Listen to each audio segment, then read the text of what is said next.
The sun poured through the skylights of the marble-floored bistro, casting golden patterns across linen-covered tables and polished silverware.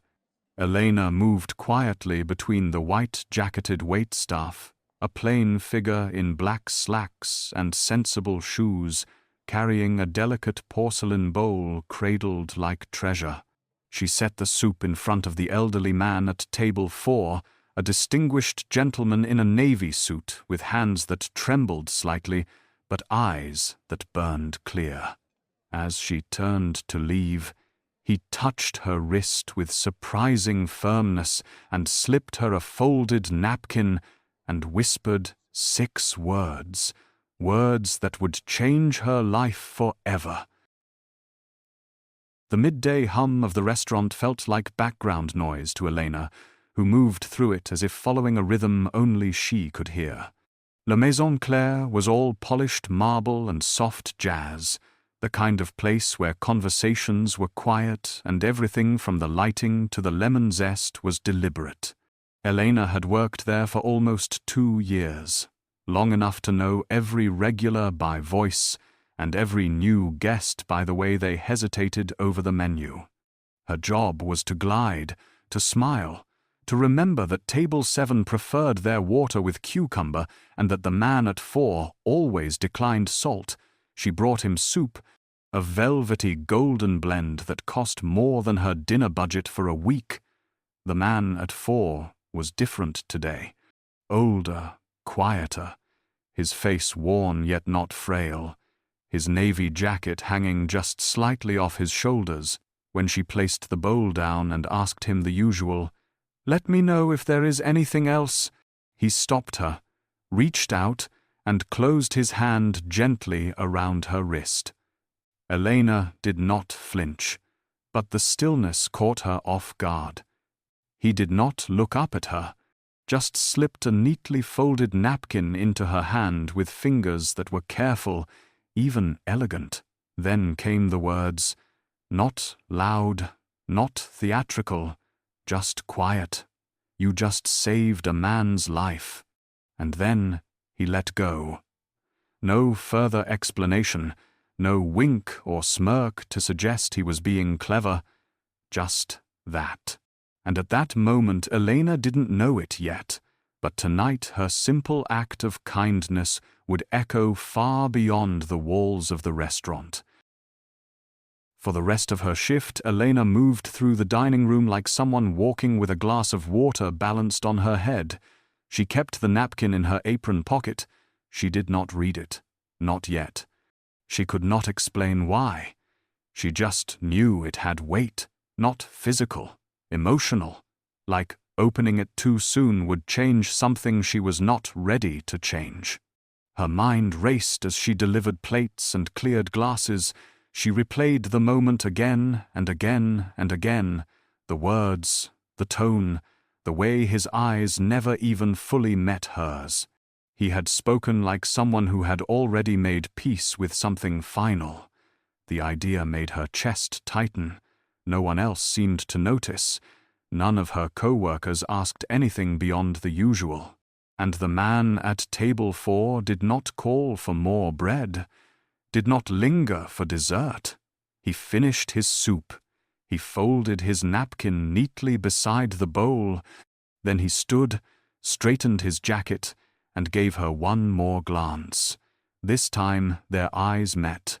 Not long, just long enough for her to know he meant what he said, and then he was gone. She did not see him leave. She only noticed the table was suddenly empty, and in that absence was a feeling she could not name. She would not open the napkin until after closing, not until the last guest was gone. But even before she did, she somehow already knew nothing about her life would ever be the same again. The silence after closing was Elena's favorite part of the day. The clatter of plates had faded. The last ring of laughter had dissolved into echoes. Only the low whir of the espresso machine and the rhythmic sweep of mops filled the empty spaces where voices once were. She slipped into the hallway behind the kitchen, where she kept her coat and bag, her hands trembling slightly as they reached into her apron pocket. The napkin was still there, folded with precision, edges sharp, as if the man had taken deliberate care to prepare this one small act. She opened it slowly, afraid the words might evaporate if she moved too quickly. The message inside was short, just one sentence. "Your kindness just changed everything. Please do not say anything yet. Finish your shift." That was all. No name, no signature, nothing to indicate why those words had been given to her. And yet the moment she read them, she felt something deep in her chest turn over, like a key finding the right lock. It made no sense. It should have felt absurd, but it didn't. It felt like something sacred had been entrusted to her. Elena tucked the napkin back into her pocket and walked home through the crisp night air, replaying every interaction she had ever had with the man at table 4. Had she ever done anything other than bring him soup and refill his water without asking? Dozens of customers passed through the restaurant every week. Why her? Why now? The weight of the note refused to leave her chest. She arrived at her tiny apartment above a florist's shop, too wired to sleep. Her roommate had already gone to bed. Elena made tea and sat cross-legged on the couch, typing his description into a search engine she barely used. Elderly man, navy suit, elegant, Warwick. The name hit her like a slap. It was there in the search results. Andrew Warwick, founder and former CEO of Warwick Holdings, listed on more than one billionaire index, then gone, quietly. No press conference, no scandal. Just vanished from public life almost a year ago. Every article said the same vague thing: widowed, reclusive, stepped down for health or personal reasons. No confirmed sightings since last autumn. Until today, until her table. Elena leaned back on the couch, the steam from her mug curling around her face like fog. She tried to tell herself it was a coincidence, just someone with the same name. But she could feel it wasn't.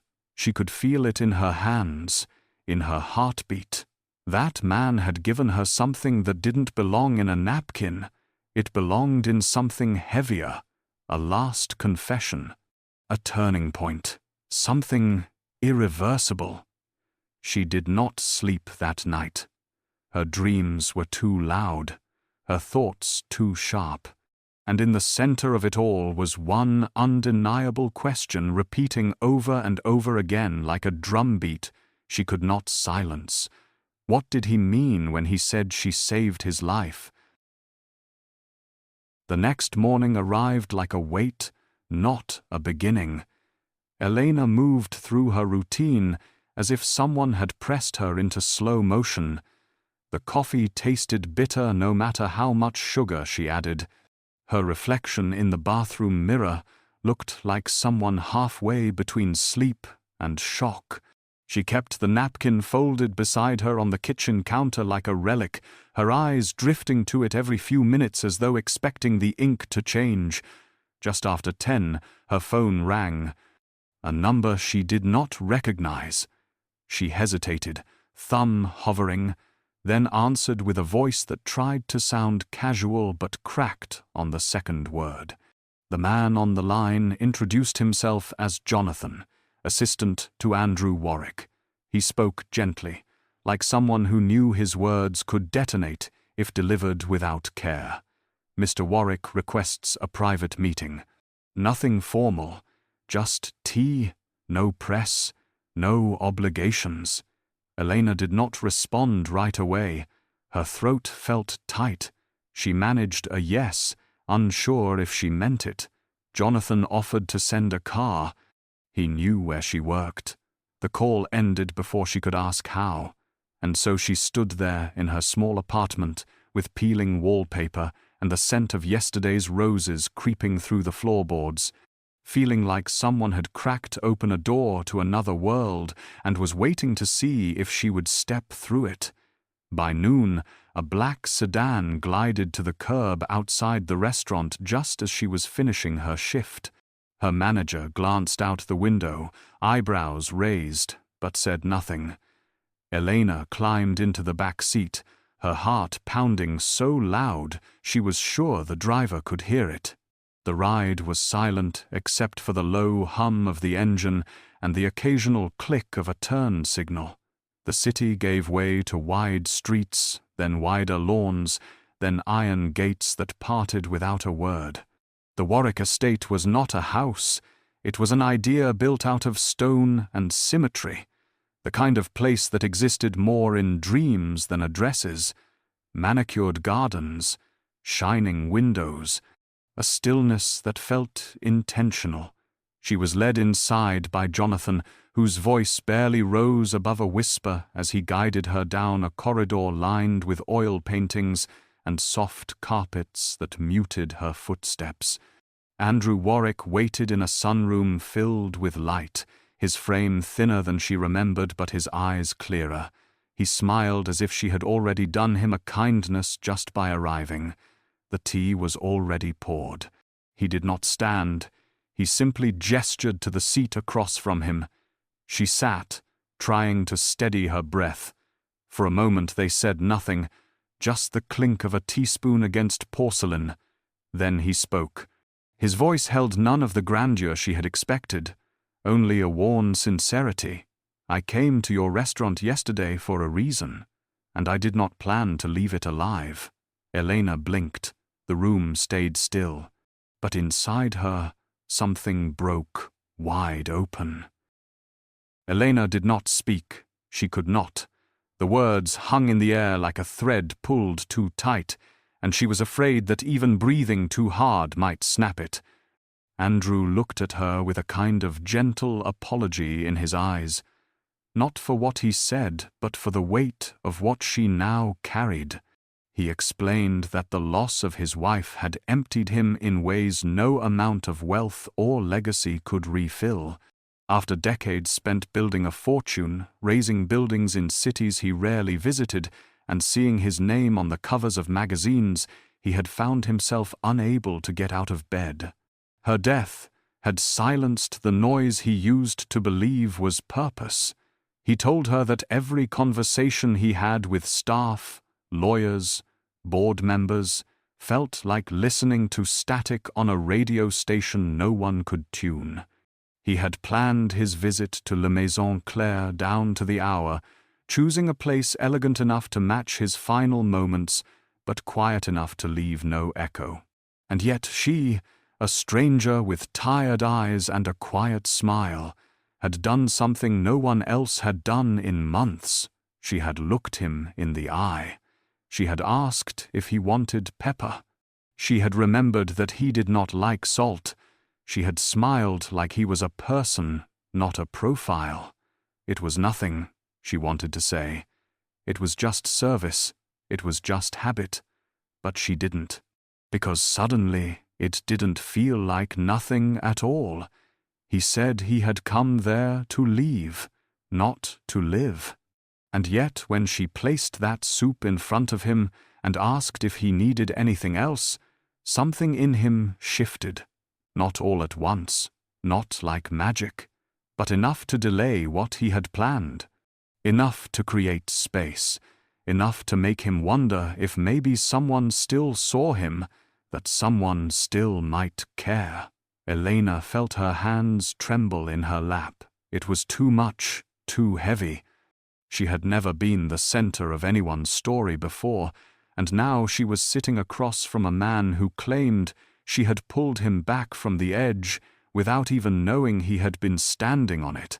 He reached slowly into the pocket of his blazer and pulled out a folder, thin, plain, nothing like the estate surrounding them. Inside, he said, were documents to restart something he had long buried. The Warwick Foundation. Once a name used for tax purposes and vanity, now to become something else entirely. He wanted her help, not because of qualifications or experience, but because she had proven something few ever do. That quiet kindness still has power, that paying attention to the forgotten ones is not a weakness, but a gift. He asked if she would consider joining him in building something that mattered. Her voice finally returned, but only as a whisper. "Why me?" she asked, and his answer came with no hesitation at all. "Because you remembered I don't like salt."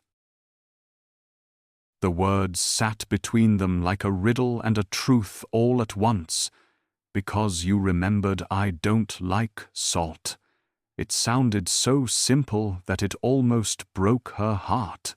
Elena stared down at her teacup, tracing the delicate rim with her finger, trying to understand how something so small could have carried enough weight to pull a man back from an abyss.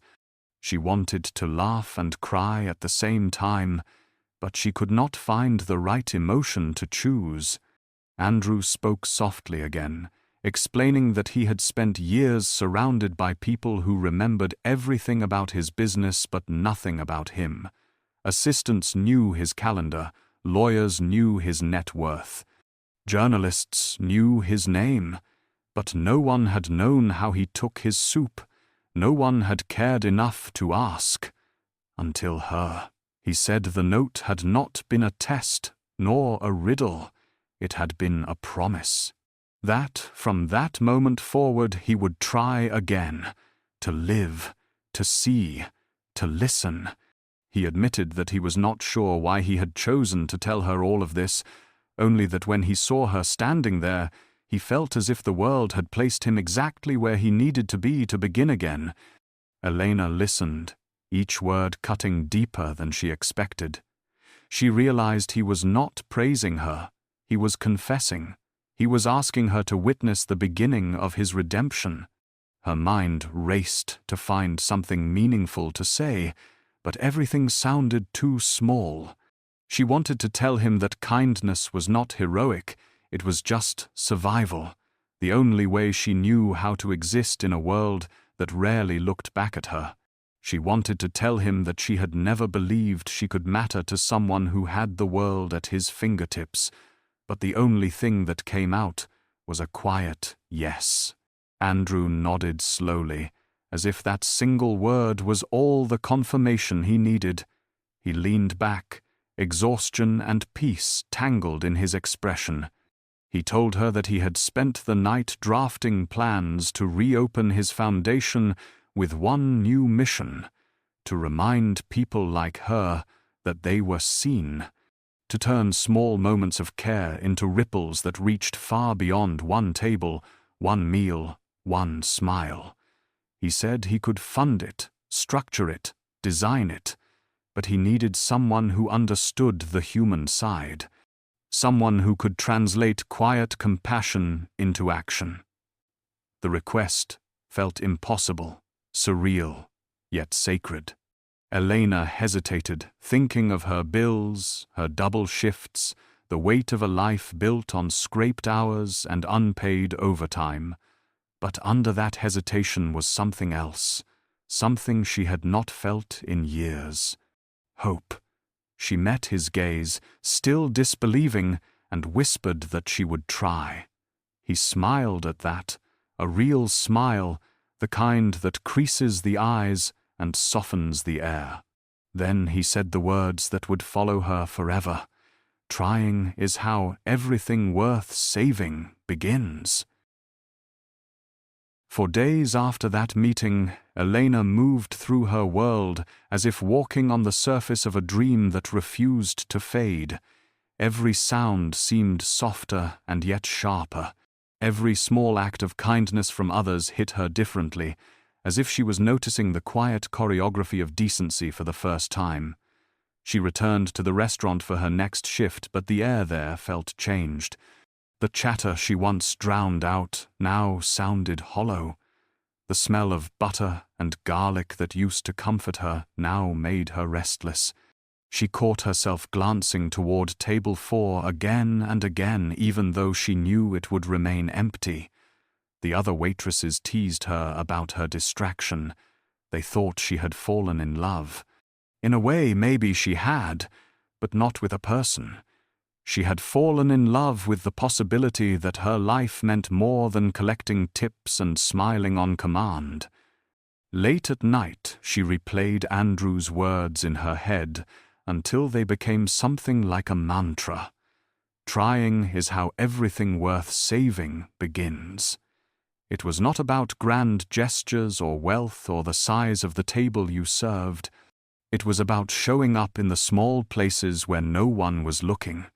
Still, reality pressed in like an unwelcome guest. The bills on her counter did not care about enlightenment. Her shoes still wore thin. Her manager still complained about overtime. She told herself that maybe Andrew would forget his idea, that it had been a spark born of emotion, destined to fade when the practical world returned. But 1 week later, as she was wiping down the bar before closing, her phone buzzed again.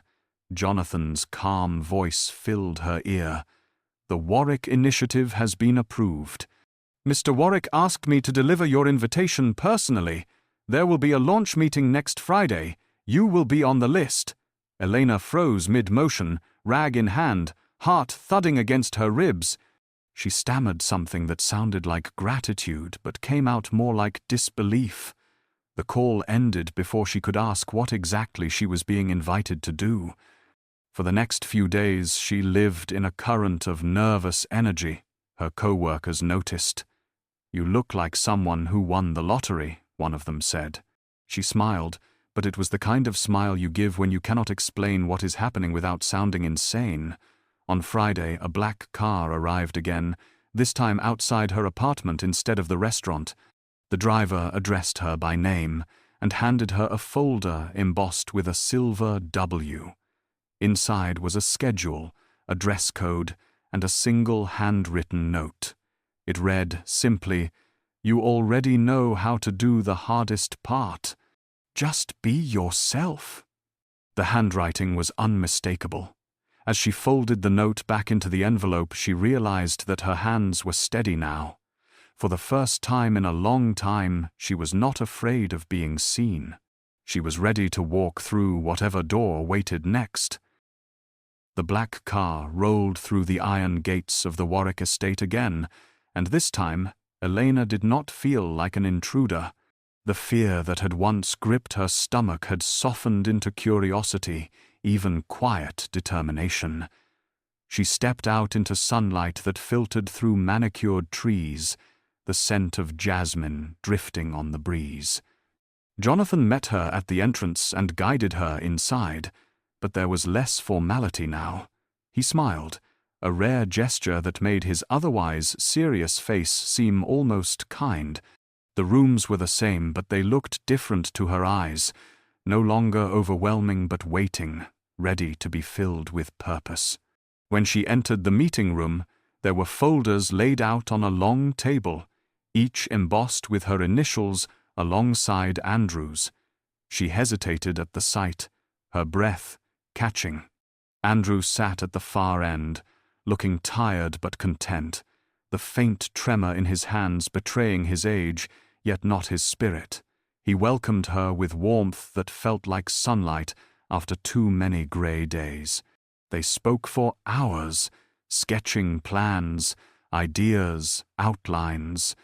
Andrew explained that the Warwick initiative would begin as a foundation for those who worked quietly, unseen, the people who carried others without recognition, waiters, nurses, cleaners, caretakers.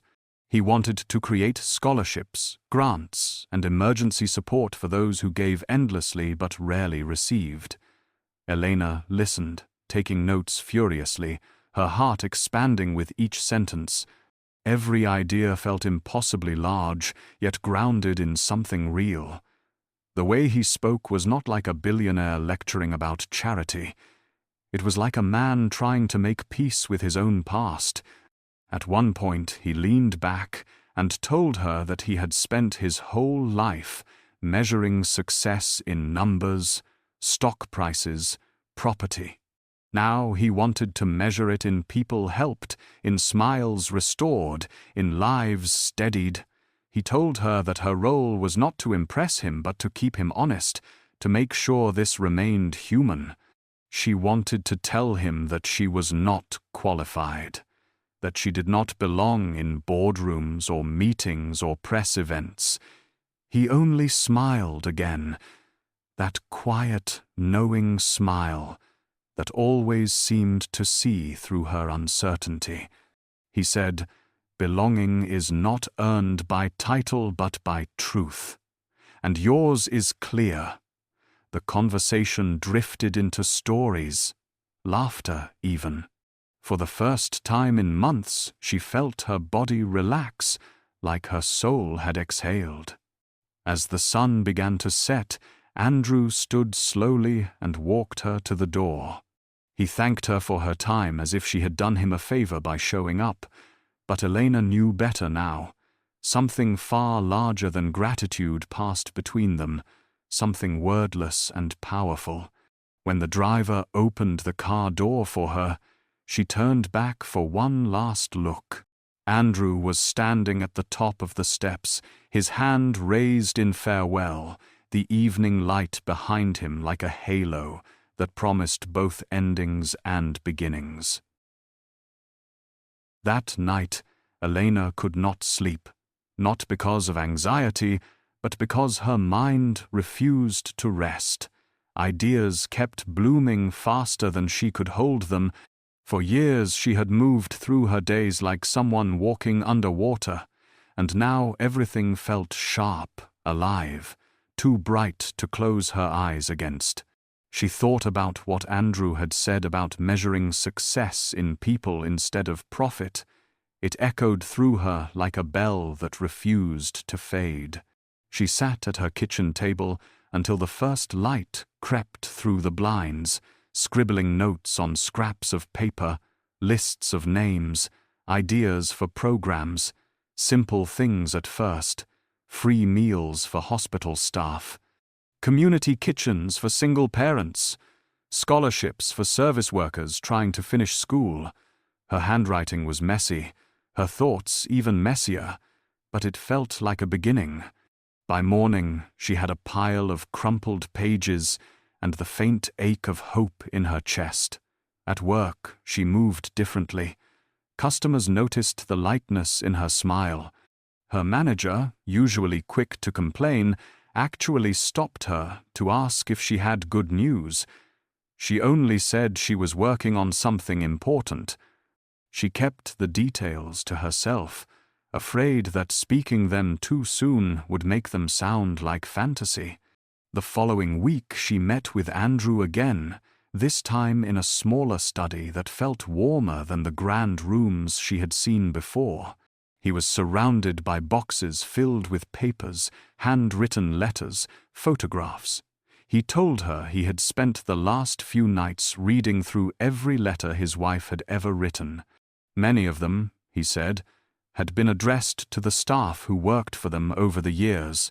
Notes of thanks, words of kindness, things he had never known she had done. He said it reminded him that she had always seen people he had overlooked, and now he wanted to honor that by building something she would have been proud of. Together, they began to structure what would become the heart of the Warwick Initiative, a program called the Grace Fund, named after his late wife, dedicated to recognizing the invisible kindnesses that held communities together. Elena worked beside him for hours, researching, writing, dreaming. Each time she doubted herself, Andrew reminded her that compassion could be taught, but humility could not. She began to see that he was not just rebuilding a foundation, he was rebuilding himself. The line between mentor and student blurred until they were simply two people trying to fix the same ache in the world. When she finally returned home that night, she caught her reflection in the mirror and hardly recognized herself. The tiredness was still there, but beneath it was something new, purpose. and for the first time since she could remember, the exhaustion felt worth it, the kind that comes not from being drained, but from being used for something that mattered. Weeks turned into months, and the Warwick Initiative began to take shape not as an idea, but as a living thing.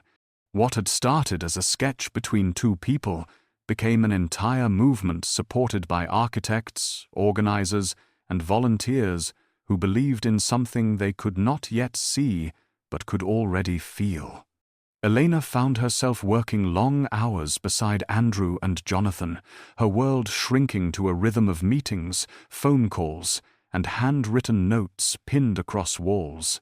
But unlike the endless shifts at the restaurant, this exhaustion gave her life instead of taking it away. Every day brought stories from people whose lives they touched, a teacher who could now afford medical care, a janitor whose child had been accepted to college, a retired nurse whose rent was finally secured after years of struggle. The Grace Fund was spreading faster than anyone had expected. Reporters began calling, curious about the quiet waitress who had become the face of a billionaire's new legacy. Elena avoided cameras, letting Andrew take the attention, but he refused to let her fade into the background. He would mention her in every speech, calling her the reminder the world had given him when he needed it most. At first, she blushed each time, but slowly she began to understand that this story was no longer about her saving anyone. It was about what happens when someone believes in your smallest act of good long enough for you to see its reflection. One evening, after another long day of work, Andrew invited her to walk with him through the gardens. The air was soft, touched by the scent of rain and honeysuckle. He spoke quietly about his wife again, how Grace had always believed that the greatest gift was to make people feel seen. He said that every time he watched Elena talk to someone, whether a volunteer or a stranger, he saw that same light. She wanted to protest, to say she was just doing what came naturally, but instead she asked the question that had been lingering for months. "What made you come to the restaurant that day?" He smiled faintly, the kind of smile that carries both memory and pain. He said that he had written a letter to his wife the night before, intending to join her in the only way he knew how. But something in him wanted to have one last meal among people before disappearing. He chose Le Maison Claire because it had been her favorite. When Elena smiled at him and poured that soup, he said, it felt like she was carrying a piece of Grace's kindness in her eyes. That was the moment, he said, when he realized his story was not finished yet. And perhaps, he added softly, neither was hers. The next morning began with sunlight streaking across Elena's kitchen, spilling through the window like an invitation. The world felt lighter, even though she knew what they were building was heavy with responsibility. The phone buzzed before breakfast.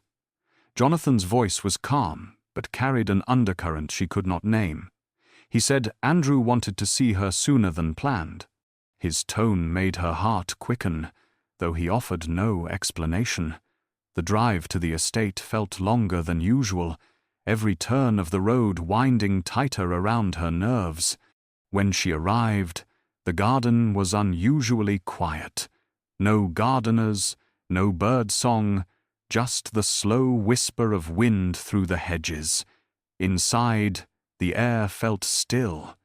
Jonathan met her at the door, his usual composure replaced by something softer. He led her to the sunroom, the same place where she had first sat across from Andrew. He was there, seated in his chair, looking out at the garden, but his color was pale, his breathing shallow. A nurse stood nearby, discreet and silent. Elena approached, her pulse pounding in her throat. Andrew smiled when he saw her, but the smile was weaker now, like a candle burning at its last. He gestured for her to sit, and she did, unable to speak. He told her he did not have much time left, that his heart had grown tired, though not from regret. He said he was not afraid anymore because the one thing he had lost after his wife's death had finally returned. Purpose. He told her that she had reminded him that people still mattered more than wealth, and that if he could leave behind one truth, it was that kindness does not fade with the person who gives it. It multiplies quietly in the hearts of those who carry it forward. Elena fought back tears, gripping the edge of her seat. She wanted to tell him that he could not leave, that there was still so much to do, but the words stayed trapped behind the lump in her throat. Andrew reached for a folder on the table beside him and handed it to her with trembling fingers. Inside was a letter sealed in an envelope with her name written in his careful handwriting. He said it was for after. Then, with a faint chuckle that sounded more like a sigh, he whispered that life has a strange way of repaying small debts of goodness. He asked her to promise she would keep the foundation alive, not as his legacy, but as her own. She nodded, unable to hold his gaze for long, afraid that if she looked too deeply, she would shatter. He closed his eyes briefly, as though resting. The room filled with the sound of her unsteady breathing and the gentle ticking of a nearby clock. Time stretched thin, fragile. She knew even before the nurse moved that something had changed. Andrew Warwick, the man she had once only known as Table 4, had taken his final rest, and yet, somehow, the world did not feel emptier. It felt fuller, as if his presence had simply moved into everything he had built. The funeral was small, elegant, and private, just as Andrew would have wanted. Only a few family members, former colleagues, and the core team from the Warwick Initiative were invited. Elena stood near the back, the crisp winter air biting at her cheeks as the minister spoke. She listened, but could barely hear his words. Her mind drifted through memories of the last months, the quiet laughter over tea, the long evenings sketching plans, the soft conviction in his voice when he spoke about making things right. Each moment replayed with the ache of something unfinished. When the service ended, Jonathan approached her, his usual calm replaced by grief that showed in the tightness around his eyes.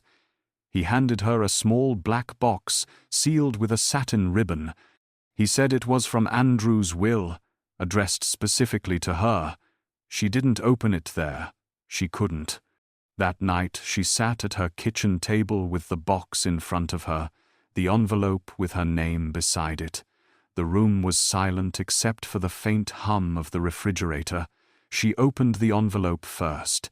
Inside was a handwritten letter, the ink slightly smudged as if he had paused often while writing. He thanked her not for saving his life, but for reminding him that it was still worth living while he had the chance. He told her that the Warwick Initiative now belonged to her, legally and fully, with the resources to continue the work they had begun. The letter ended with a single sentence that stopped her breath. The soup was never about the meal, it was about being seen.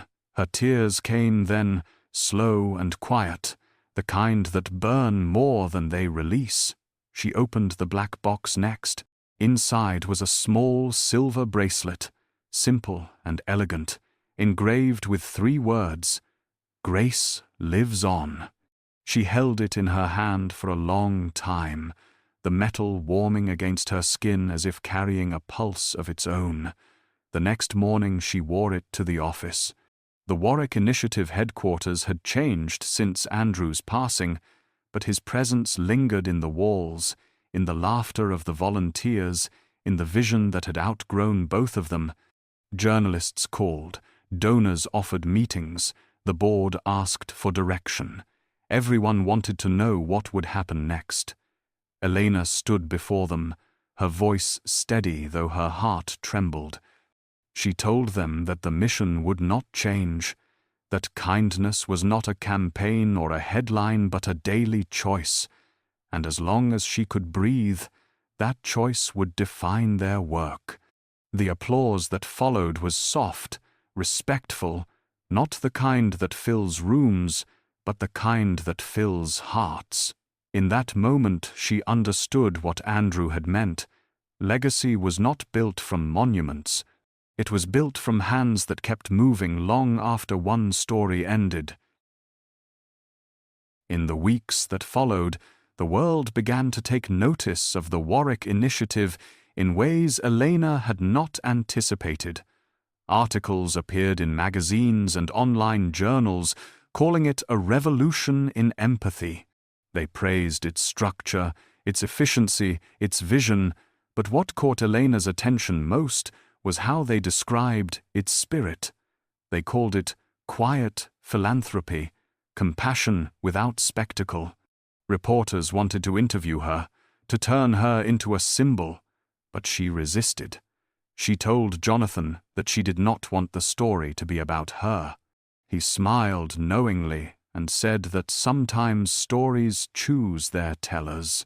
She had inherited not just a foundation but a movement built on a single act of kindness, and now she had to carry it without losing what made it real. Every day brought new challenges. The calls for funding grew louder, the bureaucracy thicker, the expectations heavier. There were moments when she questioned if she was strong enough, but in those moments she would glance at the bracelet on her wrist, the silver glinting under office light, and remember Andrew's voice saying, "Trying is how everything worth saving begins." That sentence became her compass. When donors demanded publicity, she redirected attention to the people the foundation helped.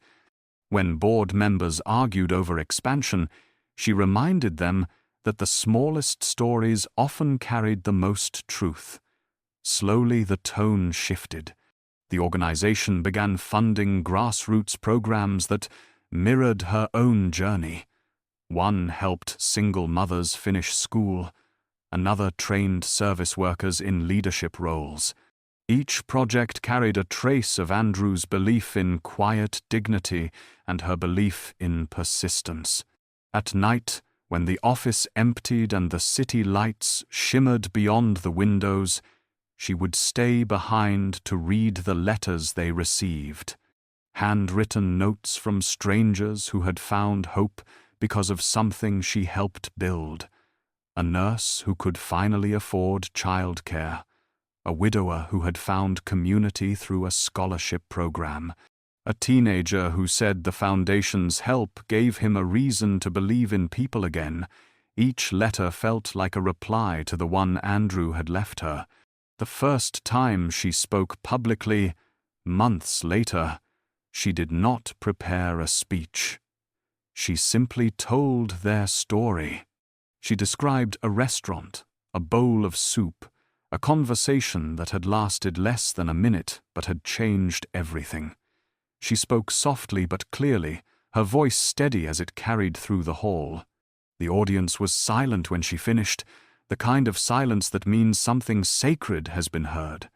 That night she walked home alone through the city streets, the noise of traffic mixing with the rhythm of her thoughts. She realized then that the story no longer belonged to her or to Andrew. It belonged to everyone who believed that small kindnesses could rewrite endings. Spring arrived with the kind of gentle warmth that makes people believe in second chances.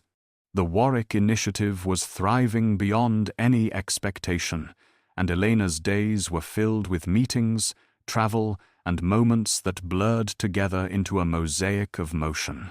Yet beneath the busyness was a steady peace, the kind that comes from knowing you are exactly where you are supposed to be. She often visited the small garden behind the headquarters, where a single bench had been placed beneath a magnolia tree. It was the same design as the benches at Andrew's estate, a quiet tribute no one else recognized but her. She would sit there between calls, reading letters, letting the breeze carry the scent of blossoms that reminded her of the sunroom where it had all begun. One afternoon, while she was there, a young man approached hesitantly, holding an envelope. He introduced himself as David, a scholarship recipient from the Grace Fund. His eyes were wide with the kind of nervous gratitude that makes words stumble. He thanked her not for the money, but for the belief it represented. He said it had been the first time in his life someone saw potential instead of failure. Elena smiled and listened as he spoke about his studies, his plans, his hopes. It struck her how familiar his energy felt, that fragile mix of fear and possibility. When he left, she sat in silence for a long time, realizing that he was exactly the kind of person Andrew had meant when he said kindness multiplies. That evening, as she locked up the office, she found an envelope slipped under her door. No return address. Inside was a single piece of paper with a quote typed neatly across the top. "The measure of life is not its length, but its depth." At the bottom was a signature she recognized instantly: Jonathan. Beneath it, he had written 3 simple words: he would be proud. Elena folded the paper carefully and placed it in her journal, the same journal where she kept her earliest notes with Andrew. She stared at the page for a long time, thinking about how grief and gratitude often live side by side, 2 quiet roommates sharing the same room in the human heart. That night she dreamed of the restaurant again, the smell of soup, the gleam of marble, the way sunlight had turned the air gold. She woke with tears on her cheeks, but also with a strange calm. The next morning she decided to return there, not for nostalgia, but for closure. She put on her old uniform, neatly pressed, and walked through the familiar doors just as the lunch rush began. The hostess did not recognize her. Few would.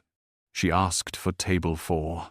When she sat down, everything looked smaller, simpler, but also full of life. She ordered soup. When it arrived, she whispered a quiet thank you to the empty seat across from her. Somewhere deep inside, she felt Andrew's voice answer back, not in words but in warmth. The spoon hovered in her hand as the scent of the soup rose, rich and familiar, curling through the air like memory itself. Elena took a slow sip, and it was as if the past folded gently into the present. The hum of conversation around her faded until all she could hear was her own breath, steady and slow. For a moment, she wasn't the director of a foundation or the figure people wrote about in glowing profiles. She was just a waitress again, sitting in the same place where everything had begun, grateful for the quiet simplicity of being unseen. She thought of the day she had met Andrew, how heavy the air had felt, how fragile his voice had sounded when he said she had saved his life. She realized now that he hadn't meant that she had stopped him from dying. He had meant that she had reminded him how to live. There was a difference, subtle but infinite, and it was that understanding that now anchored her every choice. When the bill came, she tucked a note beneath the cup. It wasn't money. It was a message for the young waitress who would find it later. Keep being kind. It matters more than you think. She smiled to herself as she walked out into the afternoon sunlight, the city alive with movement and sound. People hurried past, faces down, lost in their own worlds, and she felt a strange tenderness toward them all. Every one of them, she thought, carried invisible burdens. Every one of them could be changed by a single moment of grace. Over the next few weeks, she returned often to La Maison Claire, sometimes for lunch, sometimes just to sit at the bar with coffee and her journal. It became her quiet ritual, a way to stay connected to where the story began.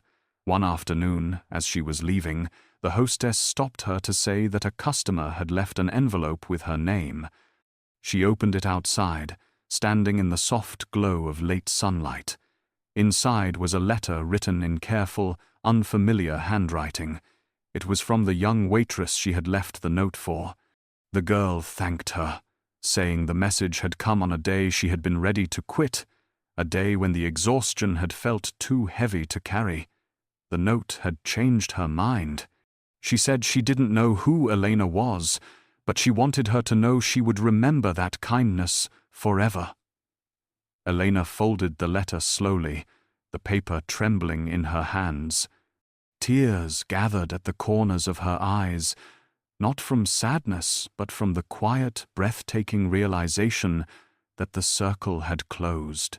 What began with soup had become something endless, a ripple that would keep moving long after both she and Andrew were gone, and for the first time since his passing, she felt not grief, but peace.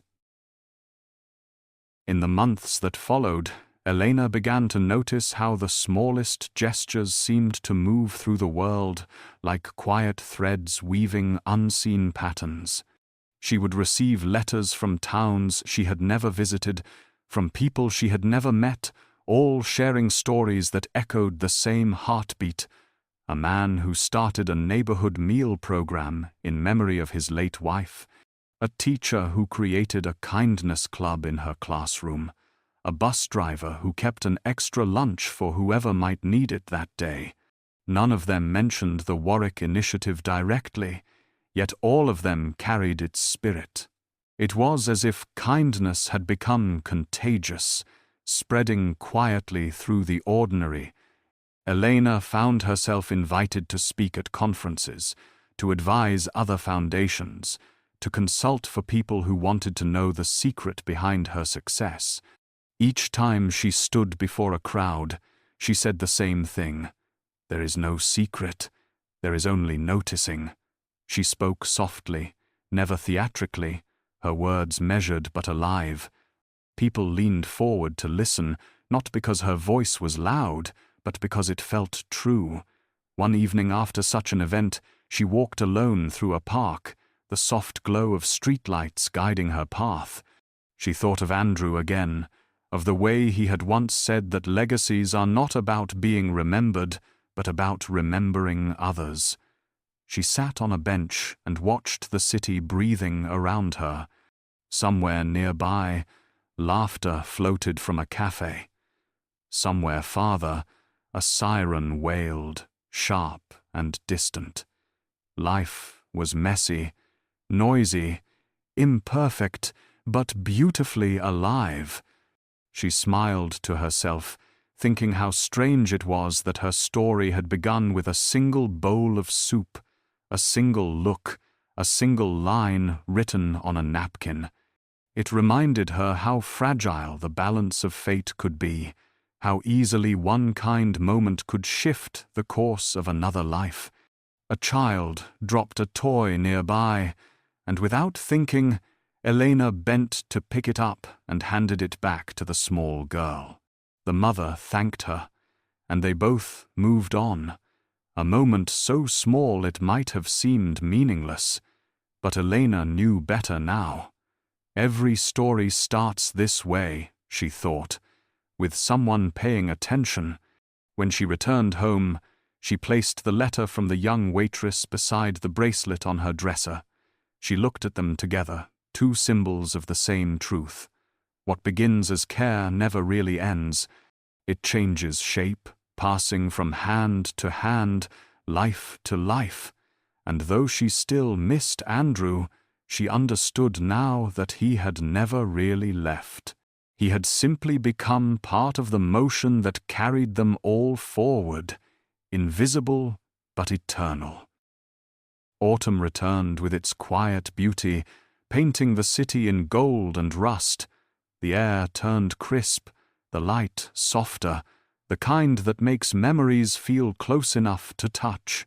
The Warwick initiative had grown beyond anything Elena could have imagined, with branches opening in other countries and teams forming faster than she could visit them all.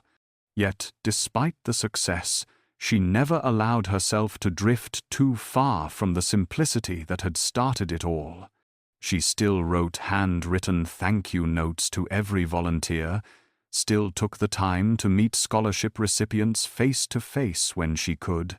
People began to call her the heart of the foundation, a title that both humbled and unsettled her. She knew the truth. She was not the heart. She was simply the keeper of its rhythm. One evening, Jonathan invited her to dinner at a small restaurant overlooking the river. It was quiet and elegant, the kind of place where the light reflected on glassware like candle flame. Over dessert, he told her that the board had voted to rename their headquarters the Warwick Center for Human Grace. He said the decision had been unanimous and they wanted her approval before making it public. Elena hesitated. She said that Andrew would not have wanted his name turned into an institution.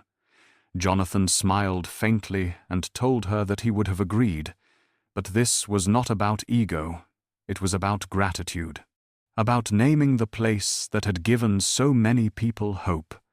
After a long pause, she nodded. The name felt right, not as a monument but as a story told in stone.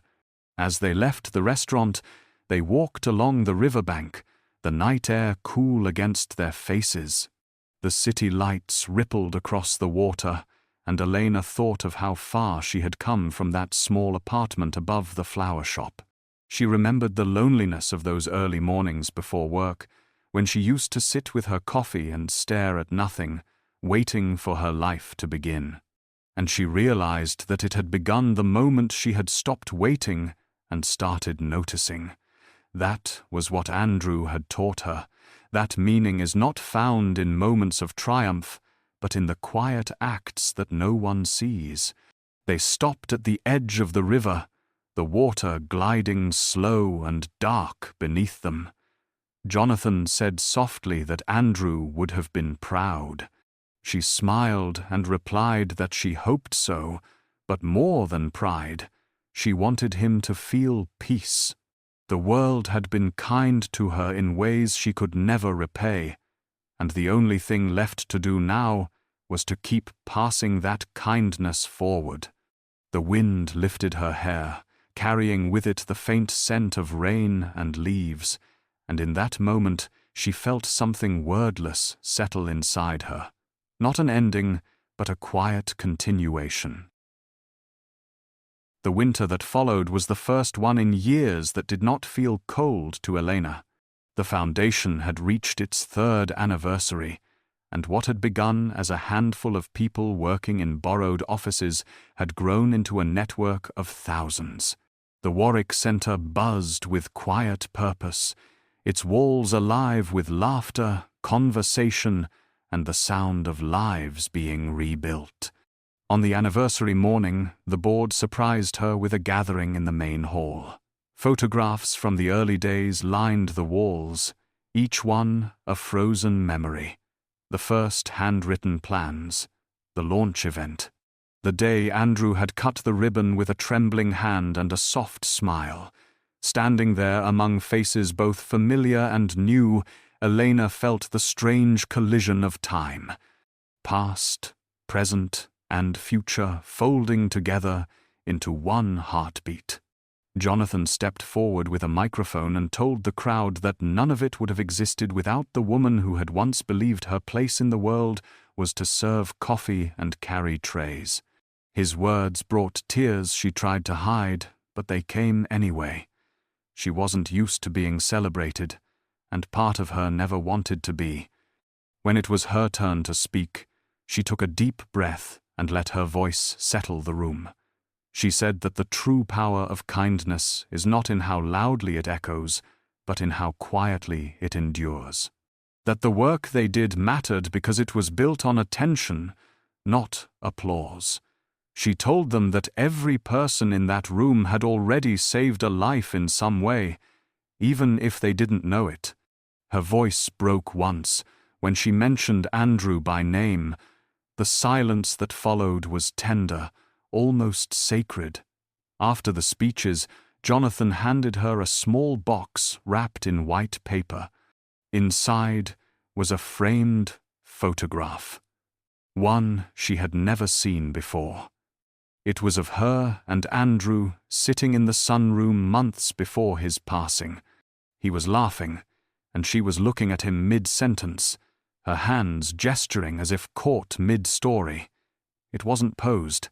It was life, unguarded and honest.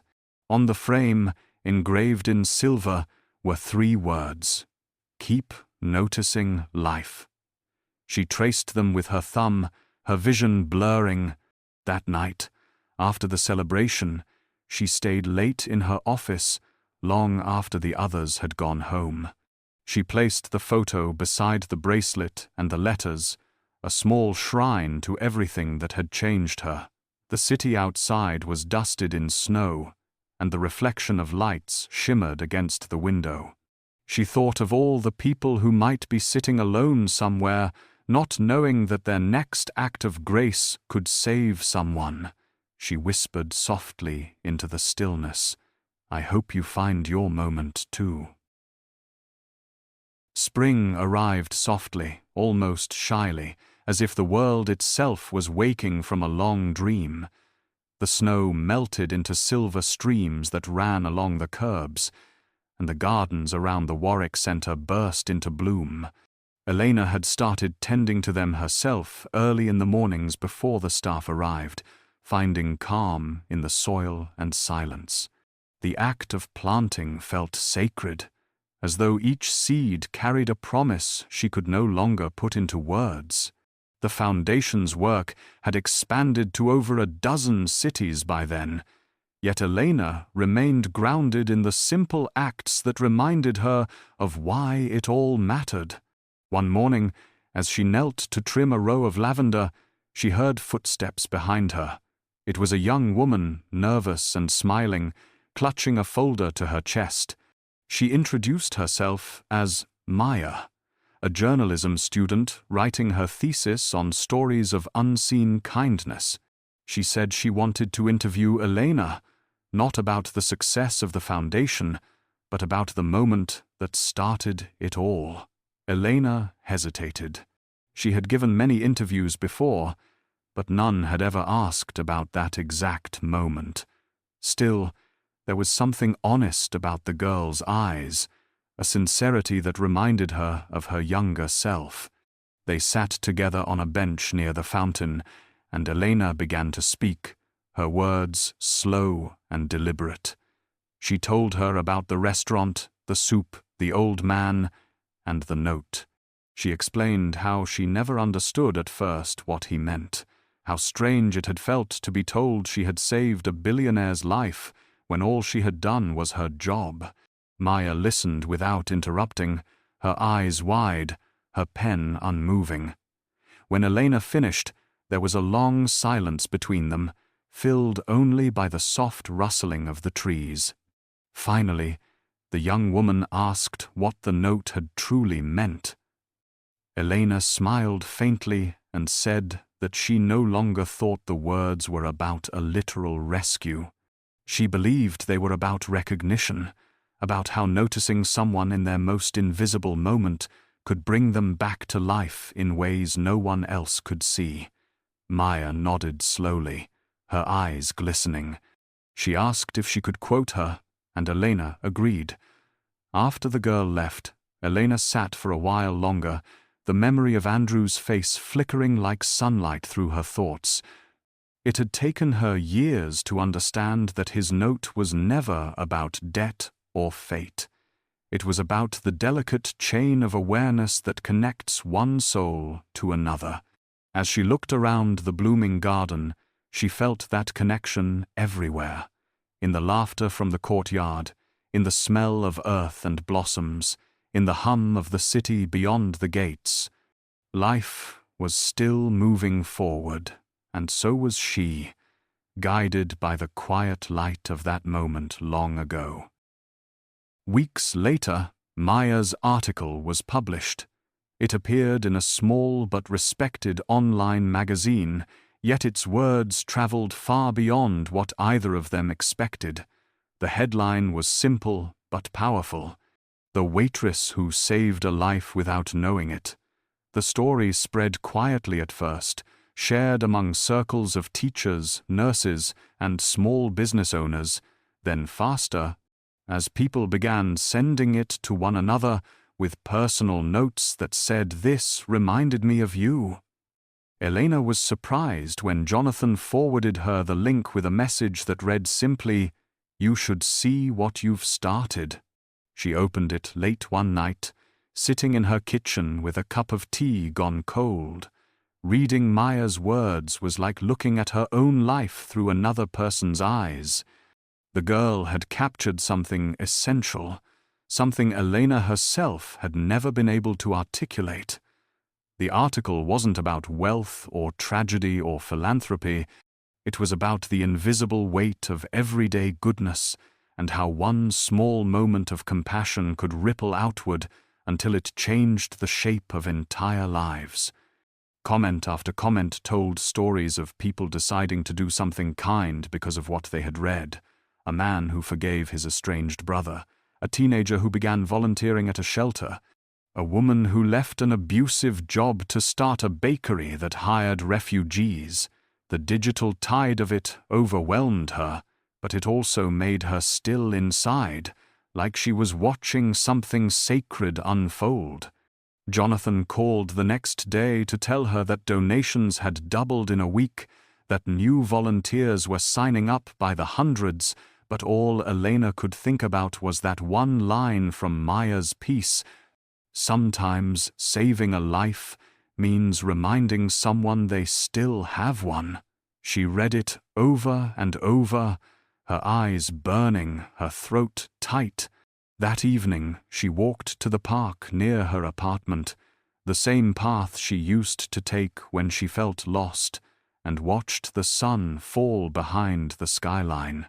Around her, the city glowed with the warmth of small, unseen stories happening in apartments, on sidewalks, in hospitals, in kitchens. She realized then that her journey had never been about reaching a destination. It had always been about opening her eyes wide enough to see how much life was already there. As the last light faded, she whispered a quiet thank you into the air, to the girl who had written her truth, to the man who had once handed her a note, to the countless others she would never meet but somehow already knew. The world had changed, yes, but only because she had chosen to notice it. And that choice, she thought, was the most powerful thing any human could ever do. A year later, on the anniversary of the note, Elena returned to the restaurant where it had all begun. La Maison Claire looked the same as it always had, polished and timeless, the scent of fresh bread and lavender still drifting through the air. The same marble floors gleamed beneath her steps, but everything felt different now, as if the space itself had been waiting for her to come back. She sat at table 4, the same table where she had once placed a bowl of soup before a quiet old man whose eyes had carried an entire story.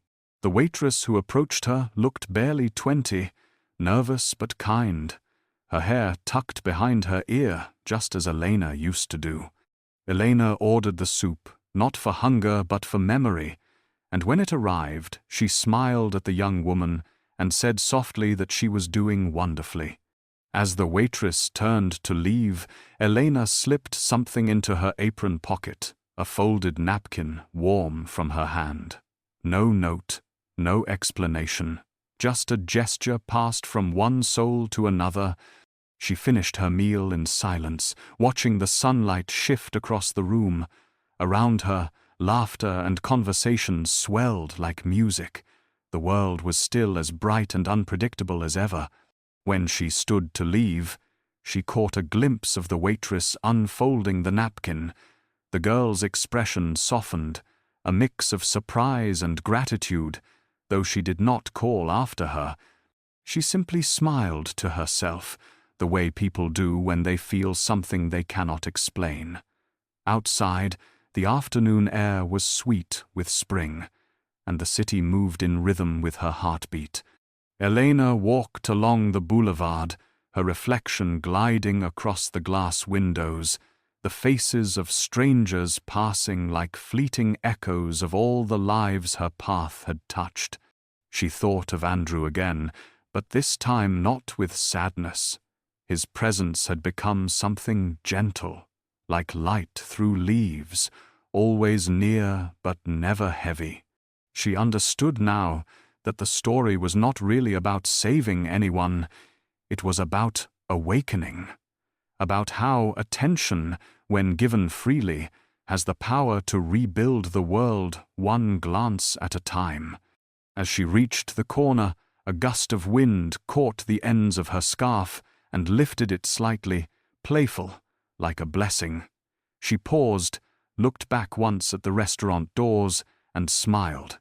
Then she turned and kept walking, her steps steady, her heart open, carrying forward the invisible chain that had begun years ago with a bowl of soup, a trembling hand, and a single quiet promise. Keep noticing life. If Elena's story touched your heart or made you see the world a little differently, take a moment to let it stay with you. Because sometimes the smallest act, a kind word, a simple gesture, a bowl of soup, can rewrite the story of an entire life. If this story moved you, please give it a thumbs up and share your thoughts below. It truly helps us bring more stories like this into the light. And don't forget to subscribe and turn on the notification bell so you never miss another story that might just change the way you see people, hope, or even yourself. Most of all, share this video with someone who needs a reminder that grace often arrives quietly, in the form of one stranger, one choice, or one unexpected moment of kindness. Thank you for being here, for watching, and for believing that paying attention can still change the world.